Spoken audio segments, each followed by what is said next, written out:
To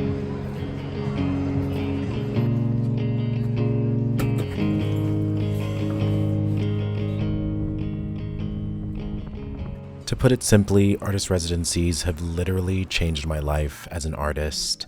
They've put me in spaces in other parts of the world where I'm talking about my literature, my ideas, the projects that I'm working on. They've opened me up to the idea that I can be taken seriously and that I can take others seriously. And art does matter, especially in times of chaos or crisis or uncertainty. If you are interested in artist residencies, consider this video your sign. In it, I'm going to break down all the different steps you're going to have to go through to apply, my tips as someone who just got accepted into my 8th artist residency, and I'm 30 years old. And the clips that you're seeing now are actually clips from my very first artist residency that I did in Bengaluru, India in 2019. It was fucking amazing. And we're going to spend some time talking about artist residencies. Welcome to my channel. My name is Prince. You better start applying this year because I'm holding you accountable. I've been a writer for over 10 years, and I've done a bunch of different artist residencies because I do think that there are a lot of different opportunities for artists that are new or established that don't get talked about online by people that are actively doing some of those things. And I'm in a season where I'm kind of really insecure about my writing, and I'm thinking of how can I kind of orient myself on a forward-facing level as an artist. And one of those kind of things that's been helping me is applying to more artist residencies.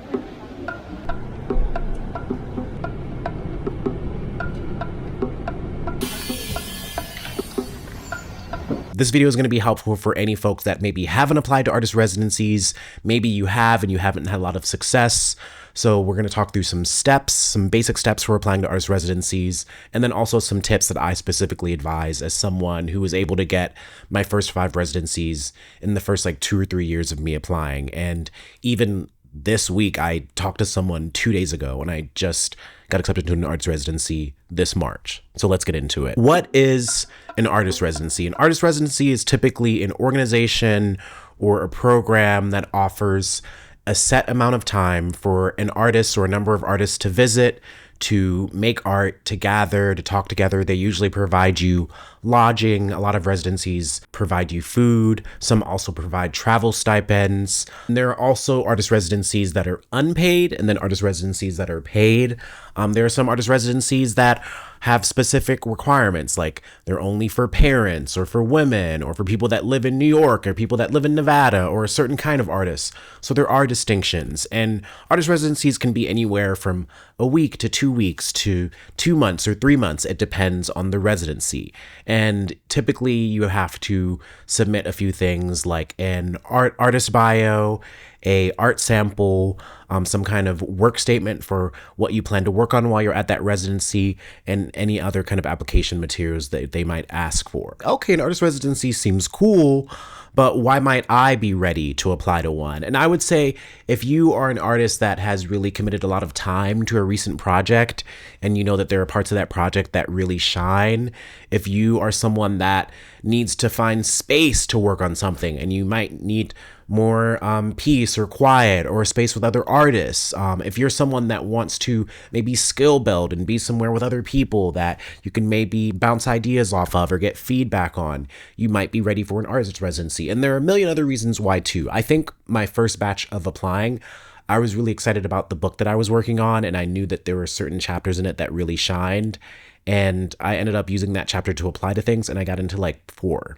So if you're really digging into something new and it's really carving out a new kind of area of your art practice for you, it might be good for you to apply to an artist residency. And then some of the basic steps that you might need to go through when applying to artist residencies is the first step is finding and choosing residencies. There are tons of newsletters online. I've run a newsletter called Millennial Writer Life where I occasionally share writing resources, residency listings. There are plenty of other websites and newsletters that you can check out. If you literally go into Google and you Google artist residencies, newsletter, residencies for writers. You might find websites like Bomb Magazine. You might find websites like Artist Alliance. I will put a few links in the description for different newsletters that I sign up for. I find it to be a really useful way of just having information brought to you, because you can sign up for a few residencies as long as you're really intentional and you maybe set time aside each week. Maybe at the beginning of each week, you set aside 2 or 3 hours where you sit down, make a list of things you want to apply for over the next month or two. And then each week, when you sit down for that 2 or 3 hour period, you can begin working on those applications. And signing up for newsletters, I really think it's useful because you can just literally spend 5 minutes each time you get that newsletter and add it to your Google Doc of residencies that you're applying to. So a part of finding them is also having a space digitally or in a notebook where you write down when these residencies are, where they are, what the deadline is, if there's an application fee, and you kind of aggregate that information. So when you look at it, you're not kind of searching and scrambling, and it's clear cut for you. The way I do this, or I have lately, is Notion.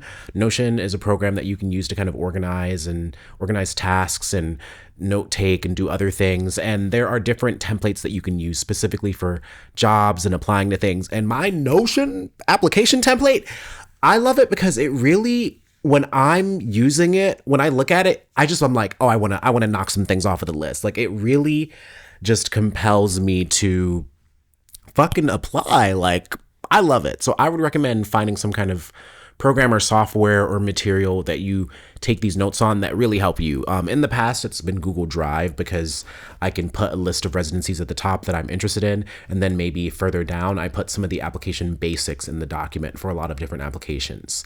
And choosing residencies is its own task, depending on your identity or your background. You might want to be a little bit more sensitive or selective about the art spaces that you go into.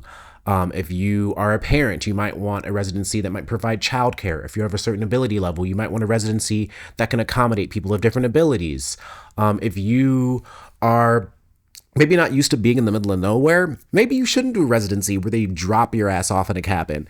If you hate blah, blah, blah, blah, blah, you're going to come outside and meet me outside. If you don't want to be in a city where people are yelling and it's wild, don't apply to an artist residency in a city. And I also mention this because depending on your identity, you might just want to be really clear and careful about what spaces you're ending up in. In 2021, I did an artist residency in Florida, ended up leaving 3 weeks early because the administrators ended up being fucking racist and didn't want to be transparent about certain decisions that they were making in relation to kicking someone out. And me and 4 other people walked out, and it was deeply traumatizing. I cried in a hotel room. So be careful, because anything can happen, especially when white people are running that shit. Next is, once you start choosing the residencies you want to apply to, you need to gather your list, gather your application materials. Typical things that artist residencies ask for are an artist biography. So yeah, biography that not only gets across the basics of your life and your art practice, but different key events or motivating factors or projects that kind of highlight a certain milestone. My artist bio mentions the residencies that I've applied to, the different teaching gigs that I've done, the different ways that I've combined my art and my desire for social justice and liberation, and so many other things. And this is something that you want to update, you want to refine over time. You can even alter your artist bio to that particular residency and the themes or ethos that it kind of mentions on its website. You might want to have an artist statement. This is like a longer statement that might dive more into the specific art practices that you do and the pieces of art that you've put out there, and provide like a sort of creative and engaging timeline. They might ask for a work statement, which is you basically saying, I'm coming to this residency to work on this kind of medium in this particular project, and this is the work that I plan or hope to get done while I'm there. This could be you editing your collection of poems. This could be you working on a new sketchbook. This could be you working on your EP, working on your draft of your novel. Knowing and being able to express, this is the work I plan to do, and this is how I plan to get there. Some residencies might ask for some kind of art programming or workshop, so you might need to brainstorm an idea there. And there are a lot of different things that can come up in the application, but one of the most important things is your art sample. So providing a few images or pieces of whatever medium that you work in. For me as a writer, I've had to typically they ask for like 10 to 25 pages of a manuscript or a few different pieces of writing. If you're a filmmaker, they might ask for a particular trailer or a scene. It depends. And so having a folder or a series of folders where you save different materials that are going to come up in these applications is really going to help. I save a lot of my materials on my laptop and on my Google Drive, just so I have two different places that I'm kind of updating and I can have access to. That's one thing that's really going to help you in the overall process, is applying and tracking. So using the different tools that you have, whether it's a list or a Google Drive document or you have an Excel sheet, start applying, track when you applied, track when you should expect to hear back, and maybe what kind of fees might be involved in whatever residency you're applying to. Because I've definitely applied to residencies in the past where they call me and they're like, come here, like we've accepted you. And I say, oh my God, thank you. I had to look up in the email where it was and when I applied because I forgot. And once you do all this, ideally you apply to a residency a week or a few a month. And in a few months, because of the net that you've cast, you might be able to start getting callbacks and you might get interviews and it can start happening. So follow these steps. You're going to be going into residencies in 2025. So first tip, start documenting and tracking your art. If you're a visual artist, save copies of it. Have a hard drive where you save this information. Take photos. Have other people take photos and videos of your art or you with it or the process of you making it, especially if you're showcasing your art in public settings. For me as a writer, especially when I was a freelance journalist, I would save PDFs of all of my articles and essays that I published in the past, and I would save them in different folders and like kind of track that. I would have a copy and paste of different articles on my Medium page. Now as a YouTuber and a podcaster, I have hard drives where I save all of my extra stuff. And it helps you over time because you begin to have a visual language to show in applications when you might need to access that.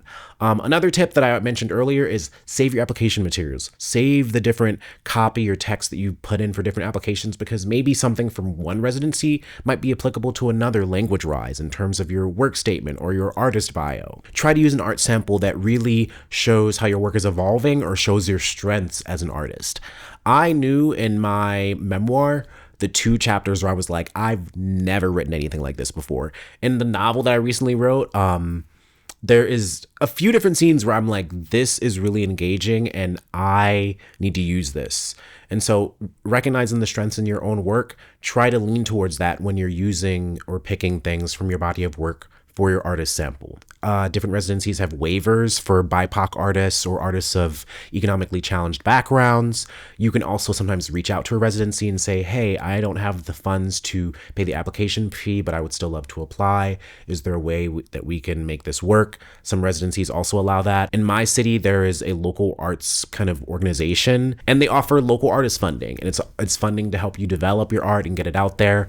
And if you can apply for a reliable grant on a regular basis that you can allocate maybe $200 a year towards applying to artist residency application fees, that's something that has helped me a lot over the years and has really made it possible for me to apply to pretty much as many things as I would like throughout the year. So I'd recommend that on a cost level. And if you do that, you can save your receipts and then you can write it off as expenses when you're doing your taxes. As I mentioned before, in the choosing and like thinking of where you're going to end up, try to gauge the ethics of the artist residencies you go to. Try to look at the previous artists that they've had. How white is it? How rich is it? What neighborhood is it in? What kind of language do they speak to versus what kind of programming do they put on? Knowing that especially can help you know whether or not you're going into a challenging environment or an environment where you can actually socialize and kiki with the other people and have fun. I would just really recommend for folks that are thinking about applying, understand that the series of months where you might just be applying to a bunch of things and you aren't even in a period of time we're expecting to hear back,